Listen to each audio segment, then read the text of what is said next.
Hello guys, it's Ari and we are here in Revelation, the European beta CBT1, and with this video I want to start a little series in which I will attempt to get SSS rating on all bosses with all characters in the boss arena, or also called Windswept Gauntlet in the English patch.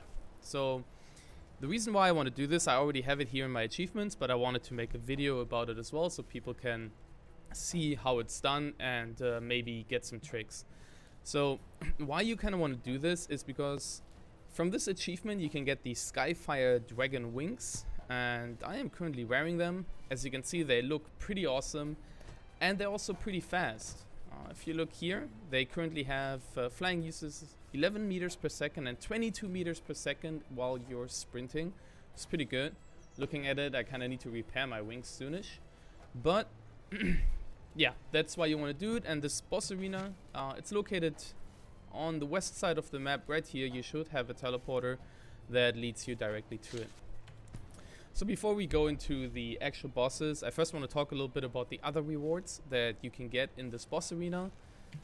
In front of it you can see this chest, and one of the coolest things that you can get relatively early on with only 35 boss kills is the 16 slot backpack expansion, which is pretty awesome because 16 slots, that's pretty good. You don't really have to invest a lot of time into it to get it. You can get some items that are kind of mediocre, to be completely honest. You can get this, which is an upgrade material for your mounts. This is basically to unlock the last boss, and you can get 10,000 cloud coupons if you kill all 60 bosses with all classes.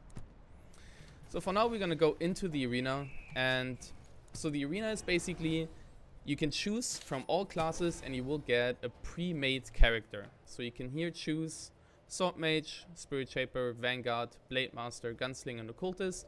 They will have pre-made gear, pre-made skills. Some classes and some bosses you have special skills, as you can see here. And they will also obviously have preset morphs that you can't decide on. So it's completely gear independent. It doesn't matter what kind of gear you have, you will always be the same. So when you go and challenge a boss, there is a rating you can get. The highest rating you can get is 1,200 points. It's basically divided between 600 attack points and 600 defense points. To get triple S rating, you need to get at least 1,000 points. And especially on the defense rating, it is very easy to go below 400 points, so you go below the 1,000 total. Because as soon as you get hit by anything that is a stronger attack of a boss and not like just a really small auto attack or a hit from an ad like a wolf, you will already drop below that 400 threshold and you won't be able to get triple S rating anymore. And yeah, basically in this video I'm going to start off with Swordmage. I'm going to fight the bosses. I will do some explanations about their animations, their attacks, and how you want to tackle them. And then in the future fights with the other classes, I won't do all this explanation again. There will be some hints or some tips rather for melee classes and ranged classes, how you want to tackle them. But the most important thing is really trying it for yourself and really learning the boss patterns. One more thing I want to show off before we start are the weekly rewards you can get in this arena. Basically every week these rewards reset and you can get them again. And you can see them here under the event page, right here in the boss arena. And what you get is basically at 2 bosses, you get a combo page, 5, 6, and so on. You will get combo pages. And if you kill 50 bosses in a week, you will get this wing material. And basically what it does, I'm going to claim it now to show you guys. These wings that you get from this arena, they only last technically for 7 days. But you don't want them to lose. You don't want to lose them. So what you can do is you do 50 bosses per week. You get this material. You use it on your wings. And you saw 10 before. Now it's at 17. So 17 days left on my wings again. So as long as you do 50 bosses each week, which really doesn't take all that long, and you don't need any specific rating, you just need to kill them, you will be able to keep these wings forever. So keep that in mind. If you want to keep these wings, just keep on doing it every week, once at least. And one last thing I need to show before we start this, so you don't get confused, is a bug that is currently existing in the CBT. And that is that your rating never really shows correctly at the end of the fight. To show that, I will just die on purpose real quickly here. I'll just let him kill me 3 hits. And then you need to pay attention to the score here. So, when I fell, I get an F. And just for a second there, you saw an F and then it swapped to triple S. I obviously didn't get the real triple S rating. So you really need to pay attention to what it says just before it swaps to the fake rating. What you can obviously also do is just look at the maximum points you got. 1000 points is what you need for triple S, as mentioned. So as long as you have above 1000 points here, you do have the actual triple S rating. And now we can start.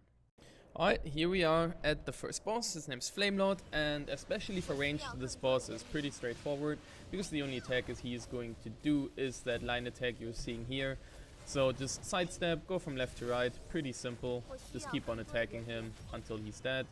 There really shouldn't be any issue for anyone.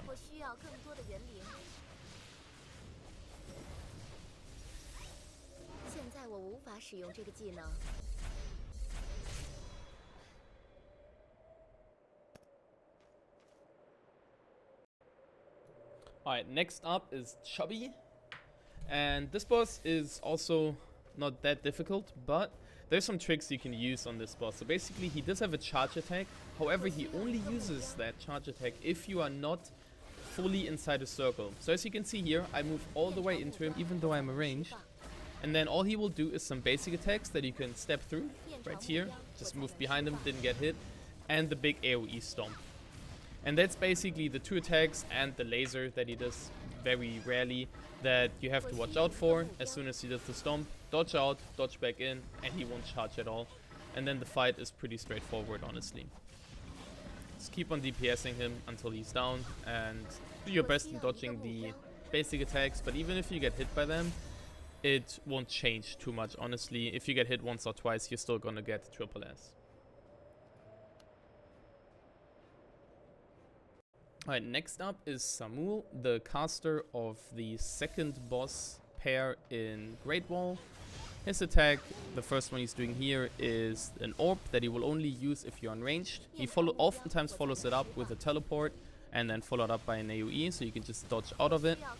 After that AoE, he's oftentimes stunned. As you saw there, he didn't attack. Whenever you see him raise his stuff in the air, he's going to do a purple AoE around you. Just dodge out of it, else you're going to take damage and get snared. If his hand turns all green, he summons a healing totem that you need to AoE down. For some reason he does it twice here, which is pretty good for me because I do a lot of free damage. Another AoE, and I think, yeah, he's already going to die now. The last attack that he didn't do here is a line AoE that is easily sidestepped though.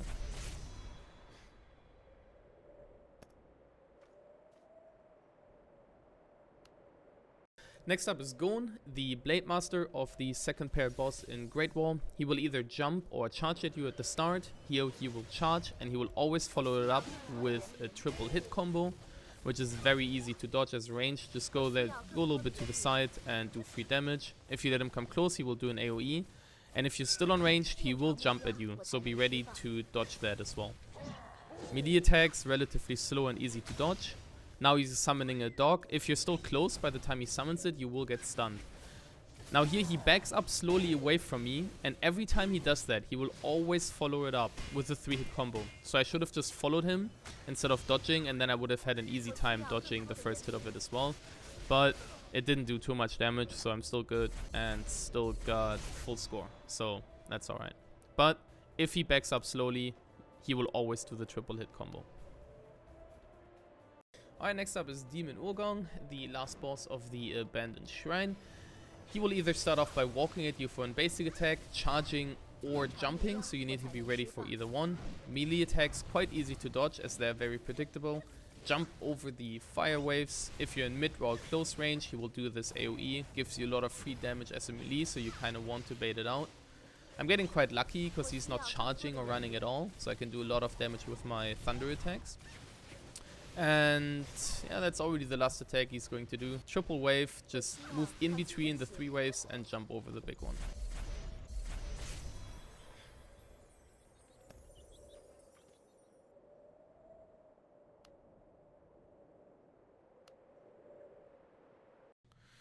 Alright, next up is Irkus, first phase of the last boss in Great Wall. As arranged, he will always open up with a jump on you. and if you're still on range then, he can do the stab attack. Make sure to dodge it, it does massive amounts of damage. This is just buffing himself, gives you a lot of time to freely damage him. If he raises his hammer behind his back, make sure to jump over the AoE as he will else be knocked down and CC for quite long. You can fight him in melee range or in range, both work out relatively easy. Both his melee attacks and his special attacks are all incredibly slow and should not be any challenge for you, honestly.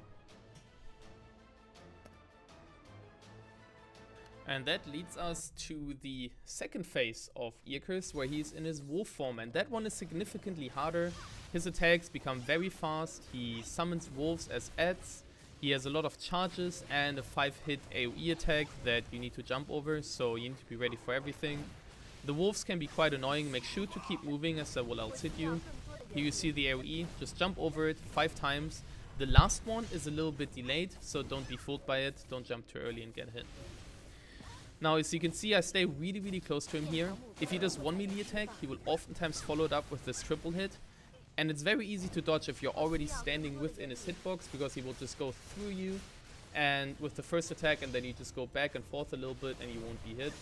And as you can see, Swordmage, insane amounts of damage, especially in this arena. Boss already down. As a range, easy. As a melee, as you will see, is quite difficult.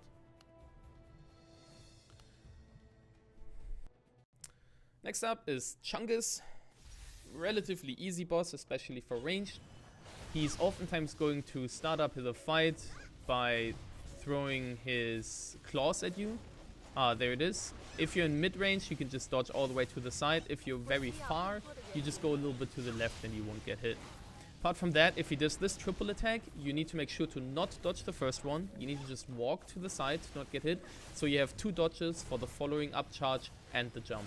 If you do not, you will take massive damage. And okay, I couldn't even explain everything. He's already dead. Another attack he would do is an AoE spin if you're in melee range. Next up is the last boss of Dankfall. It's Jungo, the monkey. He will always start up with the smash attack, so make sure to jump over it and then do some damage. If you see him pounding his chest, he's gonna do the laser, easily dodge it. If you get a macro buff ahead, he will charge at you, also relatively easy to dodge as a range. The throwing rock, pretty simple. Another AoE slam, and I believe he should be summoning his ad now. There it is. If all the rocks fly into the air, he's gonna summon an ad, and you don't actually need to be afraid of any attack. So make sure to do a lot of damage during that. And apart from that, you can really just keep him in range. He won't do any other attacks.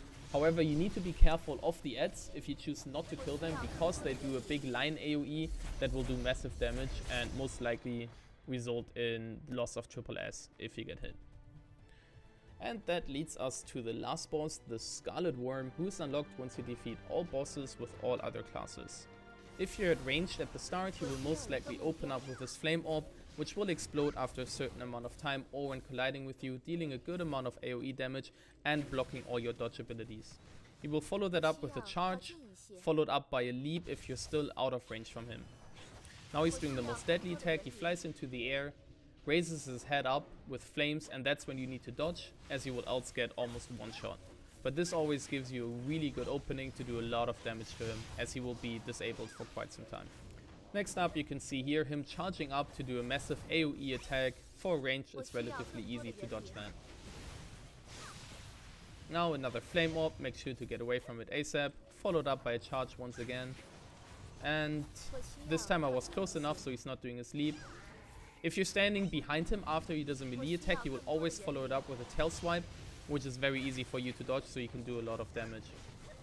Still close, so he's going to do another AoE attack, and that's already done for this fight. So I hope you guys enjoyed the video. Leave any questions in the comments below, and watch out for the next video in this series, which is going to feature the Vanguard.